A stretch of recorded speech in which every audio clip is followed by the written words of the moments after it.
हमारे जीवन में उसकी योजनाएं भलाई की है, हानि की नहीं।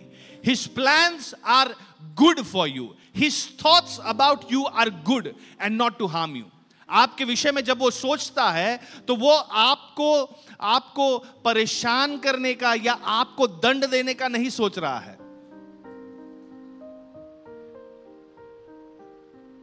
परमेश्वर जब आपके विषय में सोचता है तो वो सोचता है कि मैं इसके जीवन को आशीषों से भर दूं, अनुग्रह से भर दूं, इसके जीवन को सही दिशाओं से भर दूं, सही मार्गदर्शन से भर दूं। अगर इस टाइम पे परमेश्वर हमारी तरफ देख रहा होगा तो वो क्या सोच रहा होगा पता है? कैसे इसके चेहरे पे एक मुस्कुराहट ला दूं। हेलो, ओ हो, प्रभु भी सोच रहा है। हमारा परमेश्वर बहुत ही खास है क्योंकि He is a God of generations. वो पीढ़ियों का परमेश्वर है। ऐसे नहीं कि हाँ वो कुछ मानते थे तो अब हमारे पास और कोई उपाय नहीं है तो हम भी मानते हैं। उस पीढ़ी के लिए भी वो जिंदा जीवित परमेश्वर था, हमारे लिए भी इस समय के लिए भी वो जिंदा जीवित अद्भुत भला परमेश्वर है। हेलो, ही इज अलाइव, वो जिंदा है, वो जिंदा है। I just love our God because he is real. मैं कोई काल्पनिक जैसे सुपरमैन है ना, सुपरमैन है, स्पाइडरमैन है, हमारे इंडिया में था शक्तिमान था, है ना। ये सब क्या है? काल्पनिक इमेजेस है ना। वो जो लेखक है उसके कल्पना में जो उसने सोच विचार किया उससे उसने बनाए हैं और हमें कितना लगाव हो जाता है ना।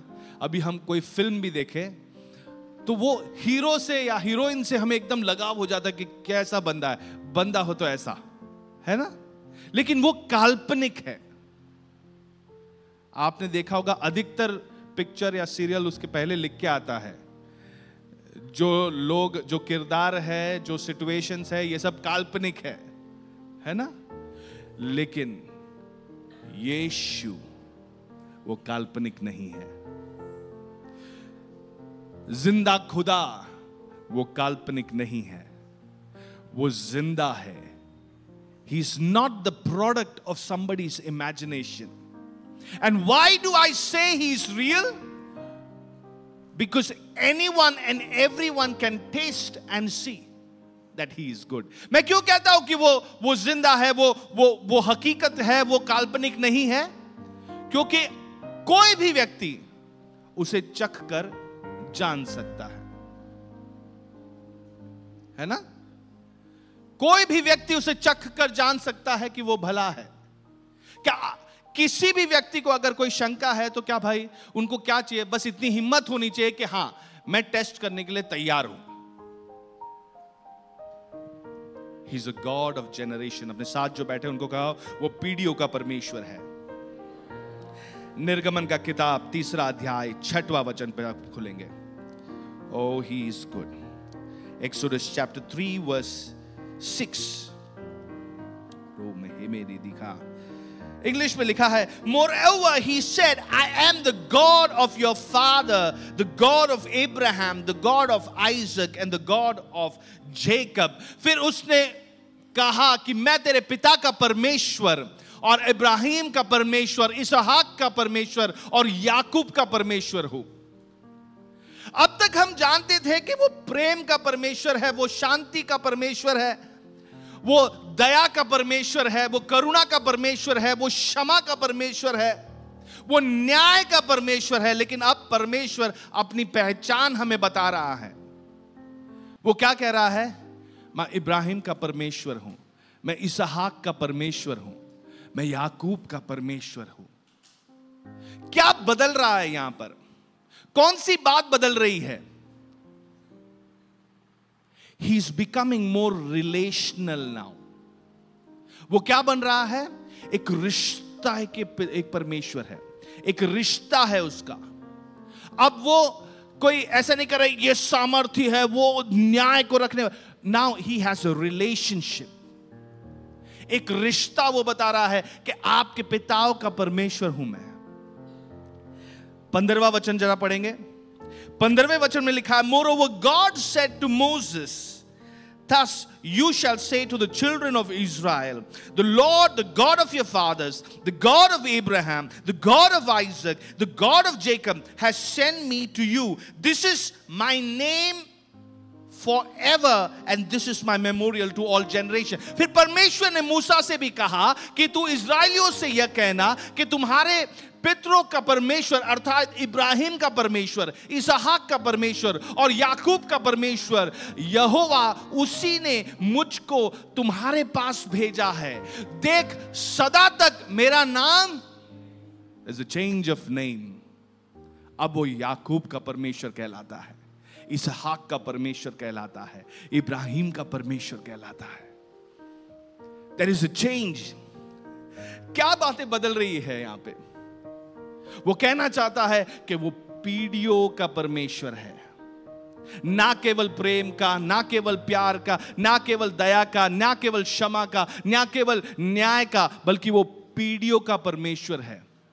वो कह सकता था ना मैं मूसा का परमेश्वर हूं, या वो कह सकता था मैं दाऊद का परमेश्वर हूं, मैं शमूएल का परमेश्वर हूं। ये सारी बातें सही है, लेकिन वो अपनी पहचान किस तरह करा रहा है? देखिए इब्राहिम के बारे में अगर आप सोचें तो हमें मालूम है उसकी जिंदगी क्या अद्भुत थी, कैसा उसका चलन था, कैसा ईमानदार, कैसा वफादार वो परमेश्वर के साथ खड़ा रहा। जैसे परमेश्वर ने पुकारा उसी तरह वो चल पड़ा। इसहाक के बारे में सोचे तो हाँ ठीक है, ज्यादा इंफॉर्मेशन नहीं है, लेकिन अच्छा बंदा था, अच्छा जिंदगी उसने बिताया, उसने कुछ काम किए। इब्राहिम जैसा नहीं, लेकिन फिर भी अच्छा बंदा। फिर याकूब थोड़े बहुत मुश्किलों में वो गुजरा, थोड़े बहुत गलतियां उसने की, लेकिन परमेश्वर इंसान के मेरिट या क्रेडिट से नहीं चलता है। वो कितना बड़ा महान था या कितने उसकी गलतियां थी, वो ऐसे नहीं चलता है। परमेश्वर अपनी सामर्थ्य, अपनी विश्वास योग्यता से चलता है। Bible says even when we are unfaithful he still remains faithful. जब हम विश्वास योग्य नहीं है तब भी वो विश्वास योग्य ठहरता है। He will not change। ये जो प्रार्थना का घर है, ये जो सभा है, आप जरा इधर उधर देखिए, विभिन्न रंग रूप वेशभूषा है ना, विभिन्न उम्र के लोग यहां बैठे हैं, अलग अलग पीढ़ी के लोग यहां बैठे हैं।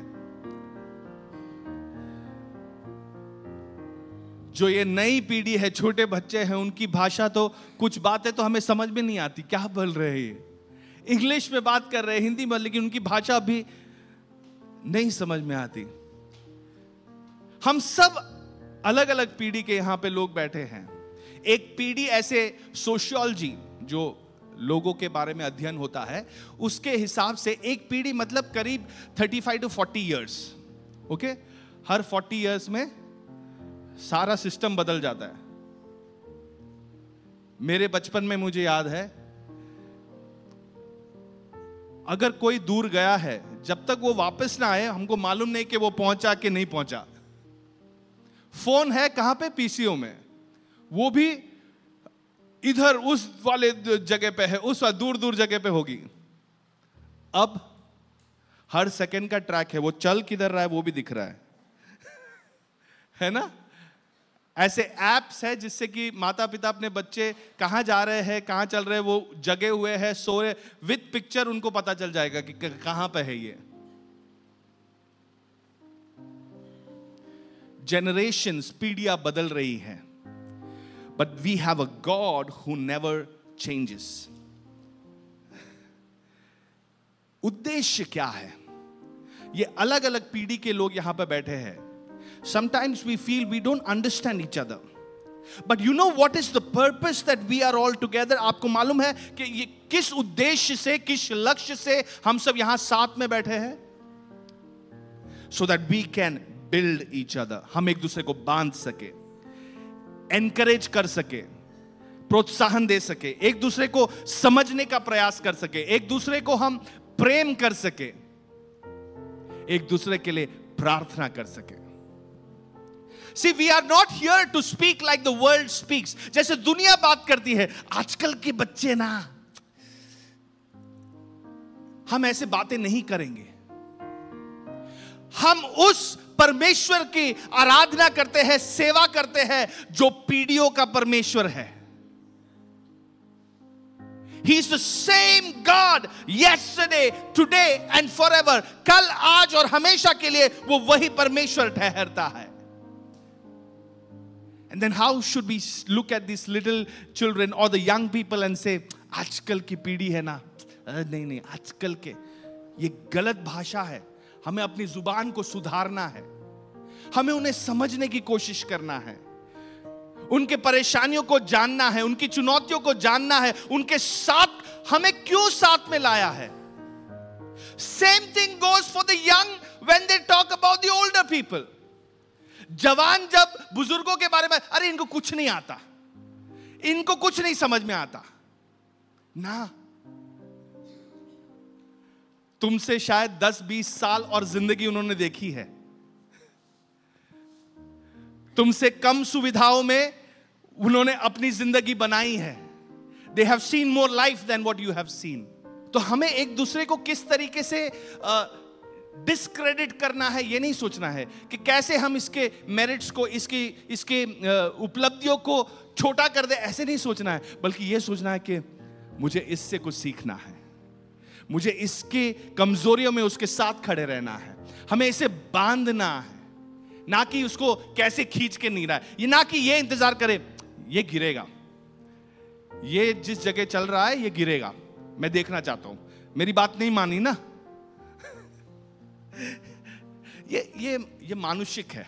देखो, ये मनुष्य का स्वभाव है. तुमने मेरी बात नहीं मानी, मैं अपेक्षा करूं, हाँ अब जब गिरेगा ना तब तुझे पता लगेगा. हम ऐसे सोचते हैं, लेकिन नहीं, हम नहीं चाहते. अगर मान लो मेरा बच्चा रोड क्रॉस कर रहा है, मैंने उससे कहा देखो दोनों तरफ देख के क्रॉस करना, धीरे धीरे संभाल के ये सब करना, हाँ, तो क्या मैं उसको कोई गाड़ी के टक्कर लगने की अपेक्षा करता रहूंगा? हाँ अभी नहीं माना ना, अभी लगने दे. I will do anything to still protect him. Correct? मैं कुछ भी करूंगा कि ये सुरक्षित फिर भी रहे, चाहे वो प्रार्थना में हो, चाहे वो प्रैक्टिकली वहां प्रेजेंट होने में हो. शोबेले दिखो मानियाना, हम साथ है. अपने साथ में जो बैठे हैं, चाहे वो जवान हो, छोटे बच्चे हो या बुजुर्ग हो, उनकी तरफ देख बोलो हम साथ हैं. We are not alone here. हम अकेले नहीं हैं, हम साथ हैं. अब मैं चाहता हूं कि कुछ वचनों को हम खोलेंगे. ठीक है, बहुत महत्वपूर्ण है कि कुछ वचन हम खोलेंगे. यह है ड्यूट्रोनॉमी चैप्टर 7 वर्स 9, व्यवस्था विवरण 7:9. यह कहता है, know therefore that the Lord your God is God. He is the faithful God, keeping his covenant of love to 1,000 generations. इसलिए जान रख कि तेरा परमेश्वर यहोवा ही परमेश्वर है और वह विश्वास योग्य ईश्वर है, और जो उससे प्रेम रखता है, उसकी आज्ञाएं मानते हैं, उनके साथ वह 1000 पीढ़ी तक अपनी वाचा पालता है. He is a God who keeps his covenant for generations. अगले वचन को खोलेंगे, Psalm 100 verse 5, भजन संहिता 100वां अध्याय 5वां वचन. ये कहता है, for the Lord is good, his mercy is everlasting and his truth endures for all generation. क्योंकि यहोवा भला है, उसकी करुणा सदा के लिए है और उसकी सच्चाई पीढ़ी से पीढ़ी तक. ओ भजन संहिता 119 उसका 90th verse, 119 verse 19, Psalm 119 verse 19. वो कहता है your faithfulness endures to all generation, आपकी विश्वास योग्यता ये पीढ़ी दर पीढ़ी बनी रहती है. His faithfulness last for generations, वो पीढ़ियों तक विश्वास योग्य सच्चाई, तेरी सच्चाई पीढ़ी से पीढ़ी तक बनी रहती है. तूने पृथ्वी को स्थिर किया है. सच्चाई यहां पे इंग्लिश में फेथफुलनेस दिया है. अब यशाया Isaiah 51 verse 8. Isaiah 51 verse 8. But my righteousness will be forever and my salvation from generation to generation. क्योंकि धुन उन्हें कपड़े की नाई और कीड़ा उन्हें ऊन की नाई खाएगा, परंतु मेरा धर्म अनंत काल तक और मेरा उद्धार पीढ़ी से पीढ़ी तक बना. हमने जितने भी वचन पढ़े उसकी वाचा वो 1000 पीढ़ियों तक बनी रहती है. उसकी सच्चाई ये पीढ़ी दर पीढ़ी बनी रहती है. उसकी विश्वास योग्यता वो पीढ़ी दर पीढ़ी बनी रहती है. उसकी धार्मिकता, उसका उद्धार पीढ़ी दर पीढ़ी बनी रहती है. वचन क्या कह रहा है? He is a God of generations. वो पीढ़ियों का परमेश्वर है. Not an imaginary superhuman that was there present somewhere in the past. वो ऐसा कोई व्यक्ति नहीं जो इतिहास में कहीं तो था, जिसके बारे में सोच के हम अब खुश हो रहे हैं, है ना? लेकिन वो पीढ़ी दर पीढ़ी अपनी वाचा को रखने वाला, अपनी विश्वास योग्यता को रखने वाला, अपनी सच्चाई को रखने वाला वो परमेश्वर है. अपने साथ जो बैठे उनको बोलो, वो पीढ़ी दर पीढ़ी बनने वाला परमेश्वर है. एक पास्टर है बिल विंस्टन, उन्होंने ये कहा, faith is generational power. What God starts in you he intends to multiply through your seed. उन्होंने इस प्रकार कहा कि विश्वास जो है वो पीढ़ी दर पीढ़ी चलने वाली है. और उन्होंने ये कहा कि जो परमेश्वर आपके जीवन में शुरुआत करता है वो आपके अगले पीढ़ी में, आपके बीज में वो बहुगुनी बना के आगे लेके आता है. He wants to multiply it. बोलो मल्टीप्लाई. परमेश्वर आपके जीवन में बहुतायत लेके आना चाहता है. Every generation you will see multiplication. हर एक पीढ़ी में आप देखोगे वो और अच्छा, अधिक आगे मजबूत होके जाते हैं. आप देख लो, चाहे एजुकेशन ले लो, शिक्षण ले लो, जितने माता पिताओं ने पढ़ा होता है उससे कई आगे हम बच्चों को सिखाते हैं. वो बच्चे और आगे बढ़ते हैं, उनके बच्चे और उनसे आगे पढ़ने की कोशिश करते हैं. सुविधाओं को देख लो, जितनी सुविधाओं में माता पिता चल रहे थे उससे कई ज्यादा सुविधाएं हमारे जीवन में आई. उससे कई ज्यादा प्रोविजंस हमारे जिंदगी में आए. हमारे बच्चों को और भी ज्यादा हर चीज मल्टीप्लाई होके जाती है. योएल का किताब 1 अध्याय 3 वचन, Joel chapter 1 verse 3. It says, tell your children about it. Let your children tell their children and their children another generation. अपने लड़के बालों को उनका वर्णन करो और वे अपने लड़के बालों से और फिर उनके लड़के बाले से आने वाली पीढ़ी के लोगों से. आप जो विश्वास योग्यता परमेश्वर की अपने जीवन में देखते हो वो अगली पीढ़ी को बताना ये हमारी जिम्मेदारी है. फर्स्ट जनरेशन, जब पहली पीढ़ी, जब आप मसीह को जानते हो तो शायद चुनौतियां बहुत अधिक रहती हैं, चैलेंजेस बहुत ज्यादा रहता है. But what God has done in your life, उसको अगली पीढ़ी को बताना बहुत जरूरी है. आपके टेस्टिमनीज, गवाही, ये अगली पीढ़ी को बताना बहुत जरूरी होती है. अब्राहम इसका एक अच्छा उदाहरण था, किस तरीके से पीढ़ी दर पीढ़ी चलने वाली एक वाचा उसके जीवन में लागू हुआ. The same generational blessing is flowing into our life today. Hello. सबसे पहली बात जो आपको याद रखना है, God always begins with his covenant. परमेश्वर हमेशा अपनी वाचा से शुरुआत करता है.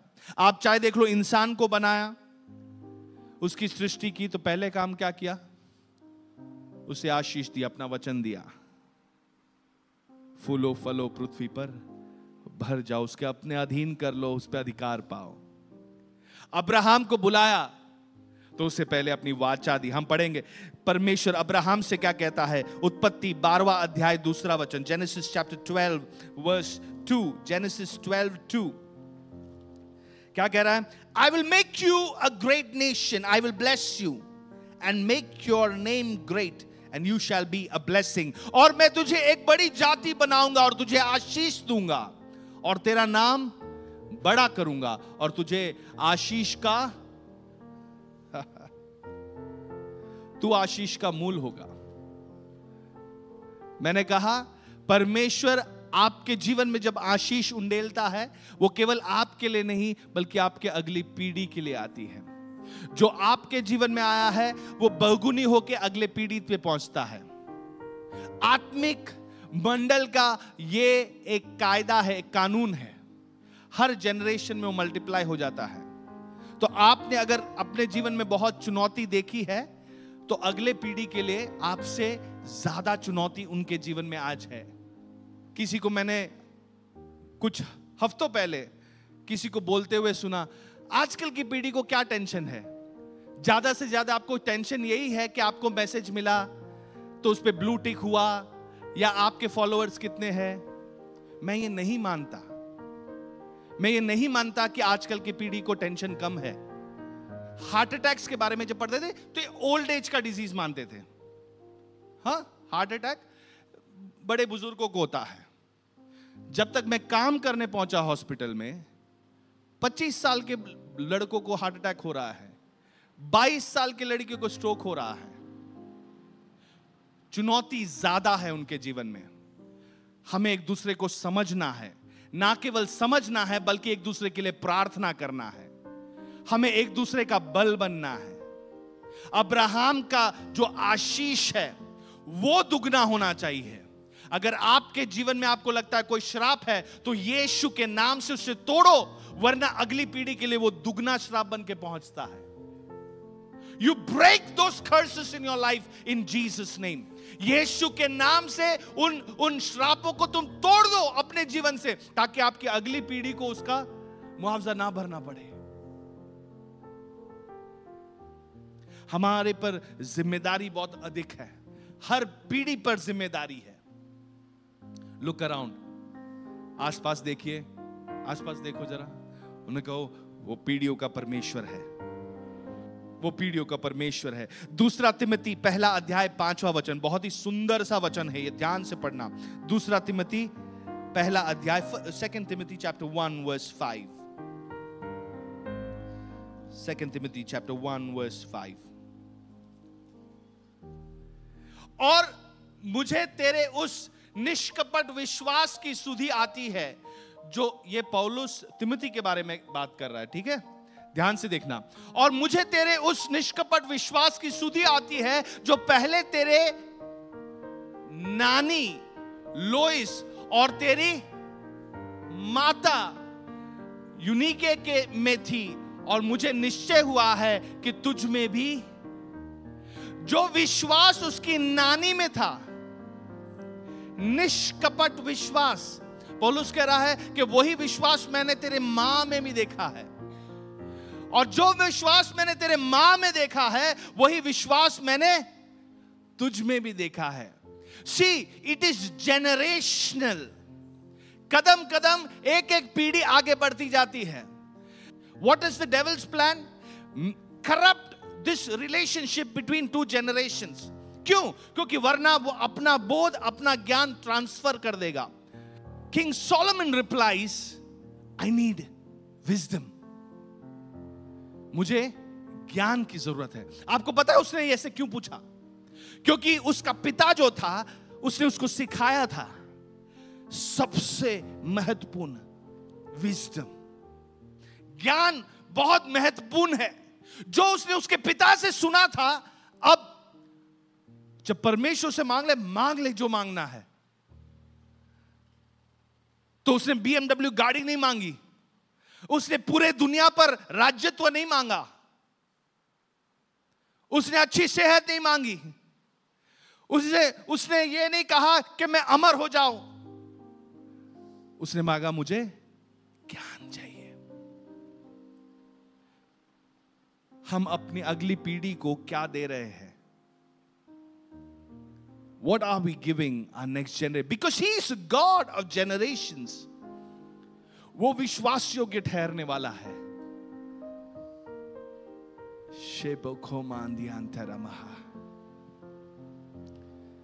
मैं एक अस्पताल में काम कर रहा था, वहां पे एक मेरा पेशेंट था, 19 साल का लड़का था, 18 साल का लड़का। 18 साल का जब उसका बर्थडे आया, उसके पिता ने उसको एक स्कॉर्पियो खरीद के दिया।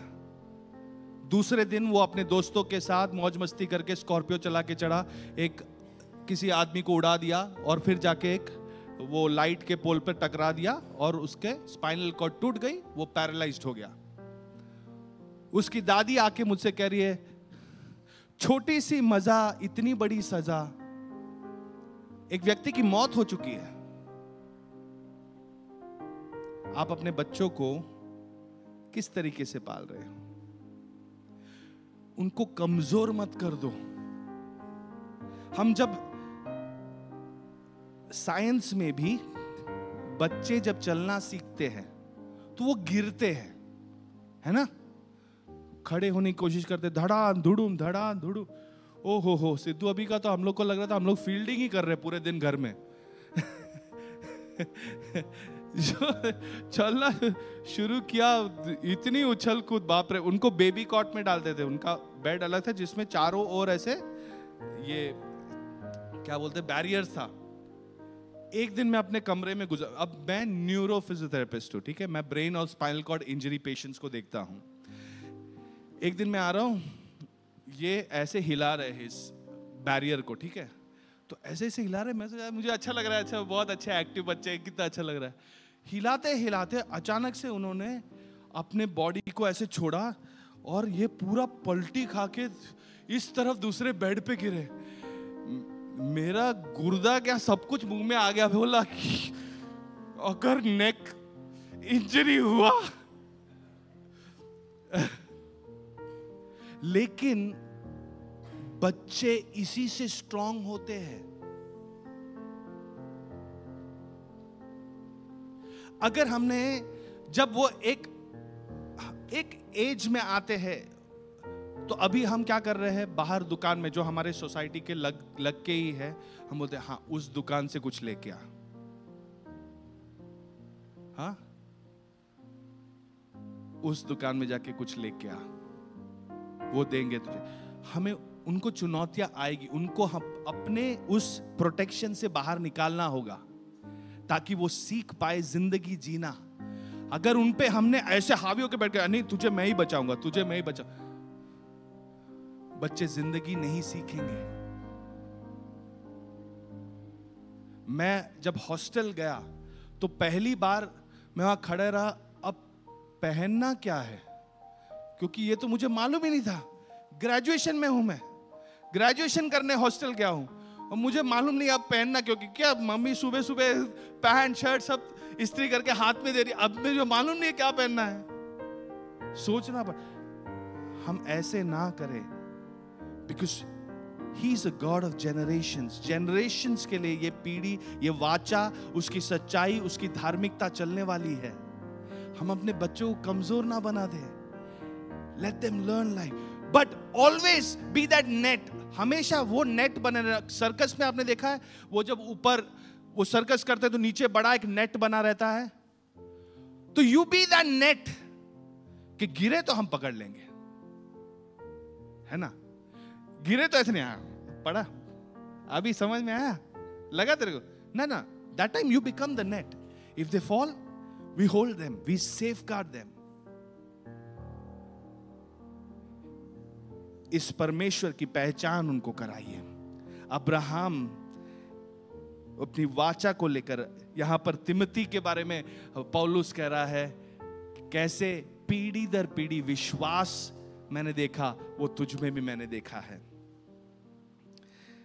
परमेश्वर का वाचा शुरू होता है उसके वचनों को मानने से। God's covenant begins with obedience. बोलो obedience. उसकी बातों को मानने से शुरू होता है। अब्राहम ने उसके आवाज को सुना और उसकी बातों को मान लिया, and he followed him. यहां पे अलग अलग पीढ़ी यहां पे मौजूद है। आपको पता है सबसे इंपॉर्टेंट क्या है?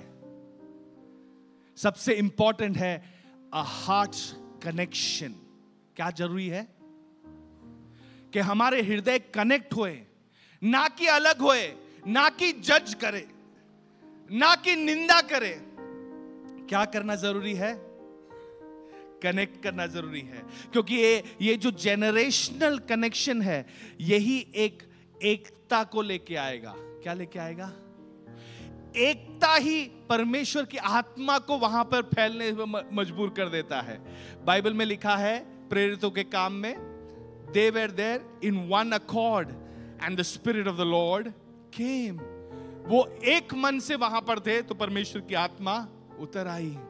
तो अगर हम ये जो अलग अलग पीढ़ी यहां पे बैठी है, मैंने सुबह एक फोटो HOP रूल में डाला था, कैसे एक जवान पीढ़ी यहां पर काम कर रही है। जब शायद कुछ लोग घर से भी ना निकले हो, वो ऑलरेडी यहां पर सारा कुछ सेट करके साउंड टेस्टिंग कर रहे हैं, यहां पे कैमरा टेस्ट कर रहे हैं, सब कुर्सी ठीक से है। पीढ़ी दर पीढ़ी हमें एक दूसरे की जरूरत है, हमें एक दूसरे की जरूरत है। These generations we need each other. हमें एक होकर रहने की बहुत बड़ी जरूरत है।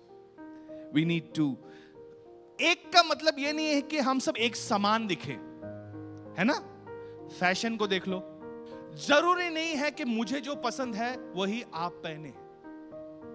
समझ रहे हो? मुझे जो खाना पसंद है वो, एकता का मतलब, यूनिटी का मतलब यूनिफॉर्मिटी नहीं है। समझ रहे हो? मैं जो भाषा बात करूं वही आप भी भाषा बोले, मैं जो खाऊं वो भी वही आप भी खाए, मैं जो पहनूं वही आप भी पहने ना।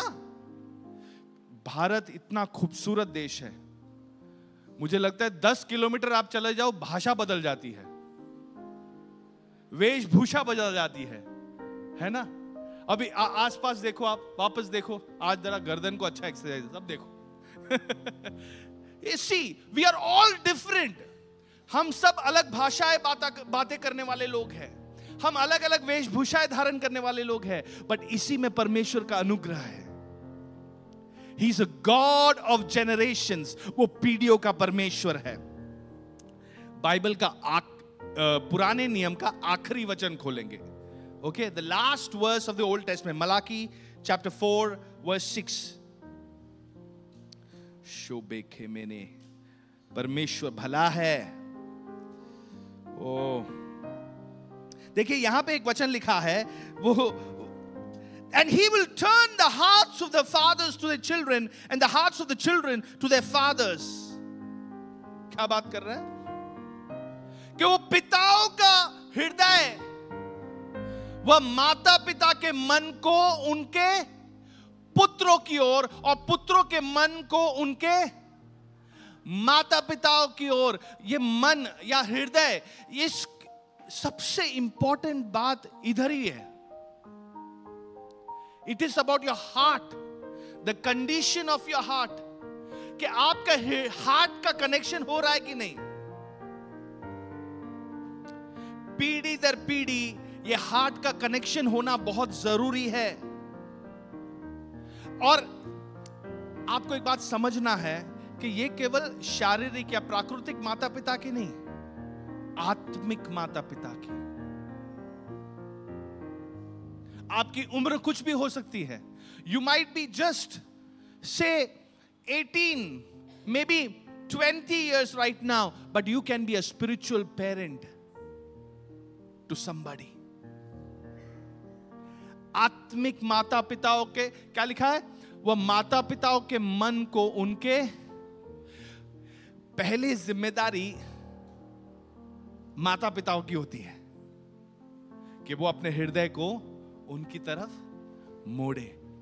फिर उनकी भी जिम्मेदारी है कि वो अपने हृदय को अपने माता पिताओं की तरफ मोड़े। What is the condition of your heart? हृदय कैसा है आज आपका? पीढ़ियों के बारे में जब आप सोचते हो, जनरेशंस के बारे में सोचते हो, तो आपका हृदय कैसा है? क्या आप प्रार्थना कर रहे हो? क्या आप प्रोत्साहित कर रहे हो?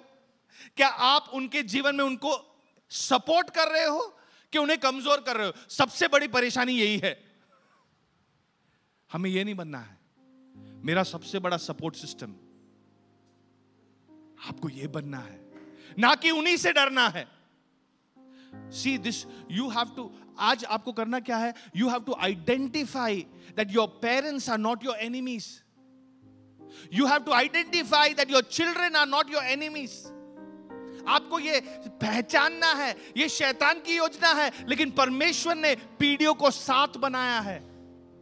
That we understand each other, we support each other, we love each other, we pray for each other. हम एक दूसरे के लिए प्रार्थना करें, एक दूसरे को प्रोत्साहित करें, एक दूसरे को सपोर्ट करें, ना कि उसका रोड ब्लॉक बन जाए।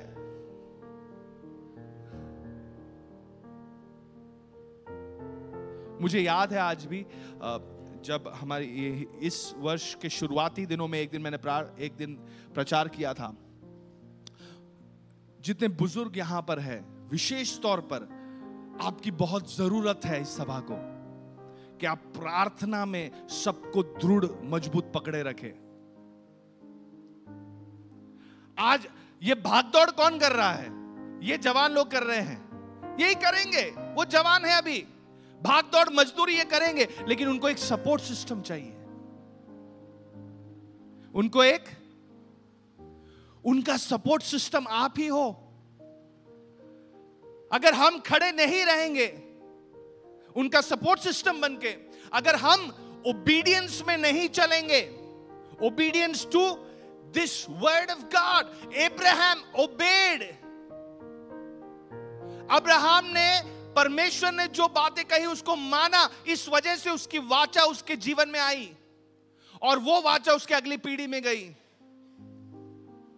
कई प्राकृतिक, शारीरिक और आत्मिक माता पिताएं अब तक मान नहीं रहे हैं, तो उनके अगली पीढ़ी में उनका आशीष नहीं दिख रहा है। आपको इस वचन को उठाना है, इस वचन को उठाना है, इस बाइबल को उठा के इसकी बातों को मानना है, इस परमेश्वर को मानना है। Because a generational connection brings a generational covenant. दूसरी बात, परमेश्वर हमेशा अपनी वाचा को कंफर्म या उस पे सिक्का कैसे लगाता है पता है? एक रिश्ते के साथ। किसके साथ? रिश्ते के साथ। अब देखिए परमेश्वर ने इसहाक से क्या कहा? उत्पत्ति 26वां अध्याय 2 और 3 वचन, Genesis chapter 26 verse 2 and 3. It's lovely.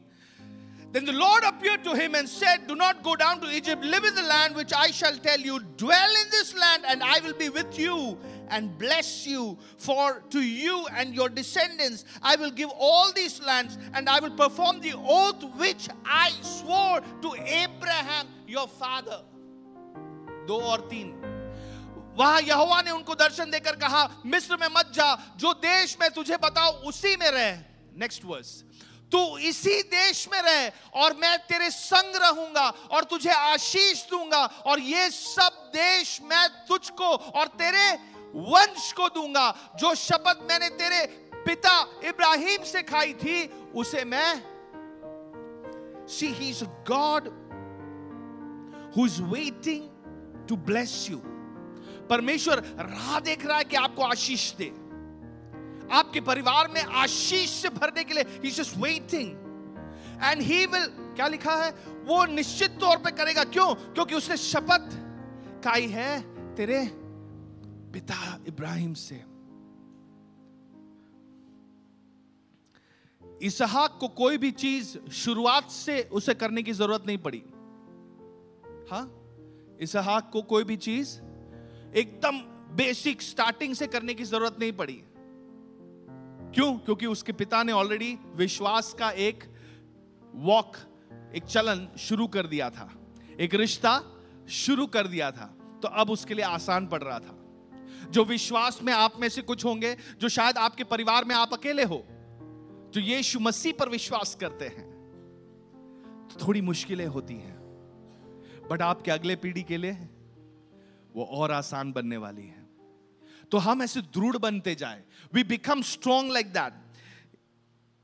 तीसरा वचन जो है ये विरासत में पाई गई उसकी आशीष है, करेक्ट। इसहाक को लेकिन फिर भी 2 चीजें करनी थी। कितनी? बोलो 2। साथ जो बैठे उनको कहो इसहाक को 2 बातें करनी थी। 12वां वचन पढ़ेंगे, 12th वर्स, इसी अध्याय का 12th verse. Then Isaac sowed in that land and reaped in the same year 100-fold. इसहाक ने उस देश में जोता बोया और उसी वर्ष में 100 गुना। ये अगली पीढ़ी के बारे में बात कर रहे हैं। अब इस पीढ़ी को क्या करना है? आपको बीज बोना सीखना है और बीज बोते जाना है। फल 100 गुना वो लेके आने वाला है, लेकिन आपको बीज बोना है। से बीज बोना है। आई नीड टू सो। ये किसी भी रूप में हो सकता है। शायद आपके टाइम की जरूरत है, ये शायद आपके स्किल्स, आपके टैलेंट की जरूरत है, आपके शायद पैसों की जरूरत है, because these are seeds that needs to be sown.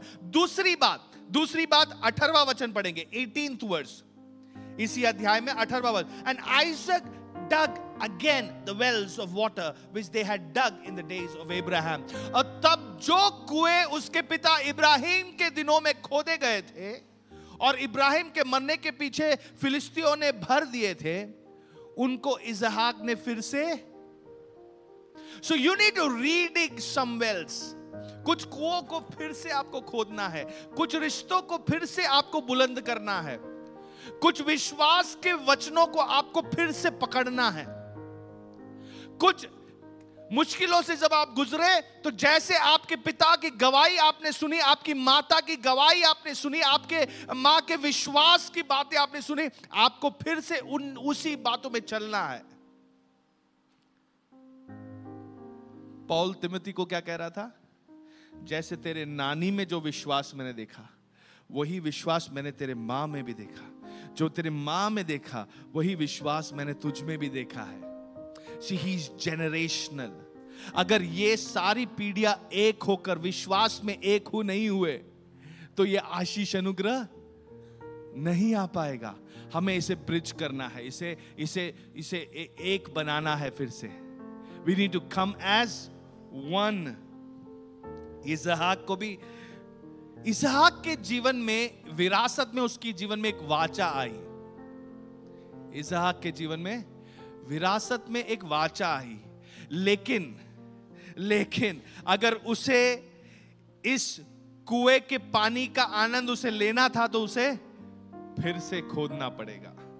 अगर उसे फल खाना है तो बीज बोना पड़ेगा। Blessings will come into your life through your generation. उसका फ्लो चालू रखना है तो आपको भी उस रास्ते में चलना होगा। You need to walk in that. You cannot just sit at home. You need to walk in it. Isaac had to experience God himself. उसे खुद अनुभव करके जानना था कि ये परमेश्वर है। जो विरासत में मिली वो ज्यादा टाइम नहीं चलेगा। जो इसहाक को खुद उसको रीडी कर, उसको भी प्रार्थना करना था, उसे भी पवित्रता में चलना था, उसे भी बातों को मानना था। हमें प्रार्थना में एकत्रित होना है। We need to unite in our prayer. जवान हो, बड़े हो, छोटे बच्चे हो, हमें प्रार्थना में जुड़ना है और हमें प्रार्थना करना है कि ये सारी पीढ़ी मजबूती से खड़े रह सके। मूसा के जीवन में जेत्रो था, जेत्रो उसका ससुर था जिसने उसे ज्ञान की बातें बताई। यहोशू के जीवन में मूसा था जिसने उसे सही मार्गदर्शन दिखाया। शमूएल के जीवन में एक एली था जिसने उसे कहा कि अब जब तू आवाज सुने तो कहना, हाँ प्रभु मैं यहां पर हूं। रूत के जीवन में एक उसकी सांस थी नओमी, जिसने उसे बताया क्या तुझे करना है, कैसे तुझे करना है। एलीशा के जीवन में एक एलिया था, जिसने कहा अगर तू मेरे साथ चले, मुझे देख ले ऊपर उठाए जाने में, तो दुगना अभिषेक तुझ पे आएगा। तिमोथी के जीवन में एक पौल था। हम सबको ऐसे एक आत्मिक पिता की जरूरत है, एक आत्मिक माता की जरूरत है, एक ऐसे अब्राहम की जरूरत है जो वाचा को लिए चलेगा और सही रास्ता दिखाएगा। हमें जरूरत है और हमारी अगली पीढ़ी के लिए हमारी जरूरत है। तो we ourselves need to become that spiritual parent. We ourselves need to give birth to those spiritual sons and daughters. तीसरी दो बातें हमने की। पहली बात क्या की थी? श्रोत्रे, परमेश्वर वाचा से शुरुआत करता है, क्योंकि वाचाओं को पीढ़ी दर पीढ़ी रखने वाला परमेश्वर है। यह वाचा रिश्ते से बनता है, तो इस रिश्ते को बनाए रखना, एकता में जोड़े रखना बहुत जरूरी है। तीसरी और आखिरी बात मैं कहूंगा, परमेश्वर आगे बढ़ता है परिवर्तन से। He extends and moves ahead through transformation. अगला पीढ़ी जो है ये परिवर्तन का पीढ़ी है, ट्रांसफॉर्मेशन का पीढ़ी है। गॉड ऑफ एब्राहम, अब्राहम का प्रभु, गॉड ऑफ आइजक, इसहाक का प्रभु, गॉड ऑफ जेकब, याकूब का प्रभु। याकूब ने अपने जीवन में जितने भी वो गड़बड़ियों से गुजर, याकूब, ये वचन हम जरा पढ़ते हैं 32वां अध्याय, जेनेसिस 32 वर्स 28। उत्पत्ति 32वां अध्याय 28वां वचन। ये कहता है, and he said your name shall no longer be Jacob but Israel, for you have struggled with God and with man and have prevailed. उसने कहा कि तेरा नाम अब याकूब नहीं परंतु इज़राइल होगा, क्योंकि तू परमेश्वर से और मनुष्यों से भी युद्ध करके प्रबल हुआ है। याकूब जो नाम है उसका मतलब है कि ये इसके पीछे पीछे चलेगा, या सामने जो है उसको पकड़ के खींच के वो आगे बढ़ने की कोशिश करेगा। ये याकूब के नाम का मतलब है। परमेश्वर ने कहा इसका नाम बदलने वाला है, it's changing, and now it's change to what? Israel. Israel का मतलब है परमेश्वर जयवंत होगा, परमेश्वर जयवंत होगा। तो यहां पर उसके नाम में एक परिवर्तन आता है, और हम सब जानते हैं कि उसके उस परिवर्तन के कारण एक पूरा पीढ़ी अनुग्रह का काबिल हुआ, एक पूरा देश अनुग्रह का काबिल हुआ, एक पूरी जाति अनुग्रह का कारण हुआ। उसके युद्ध में वो प्रबल हुआ। From a deceiver to a deliverer.